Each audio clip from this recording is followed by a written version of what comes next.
Mba hanafainganana ny fakanantsoratra ny mponina na ny recensement dia nanolotra tablette ho an'ny ministèran'ny fiarovam-pirenena, ny ministèran'ny poste sy connexion wifi satellite izay ahafahana mandefa ny atotan'isan'ny mponina voasoratra ao amin'ny tablette mankany amin'ny serveur eny anivon'ny CCOK na amin'ny toerana tsisy réseau aza.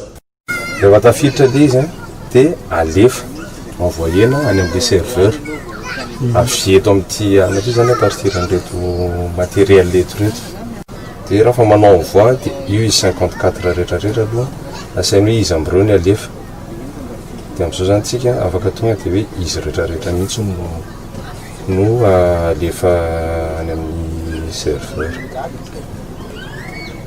Dia izay dia miandry. Izay zao izy lasa daholo.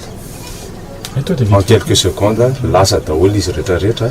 Dia izay raha verifier ato amin'izay izy afaka miverina eny akanjo amin'izay. Fa mandritra ny fakanantsoratra ny mponina dia omena fanampiana avy hatrany ireo izay tena voamafy sy reraka vokatry nyity haintany ity na ny kere.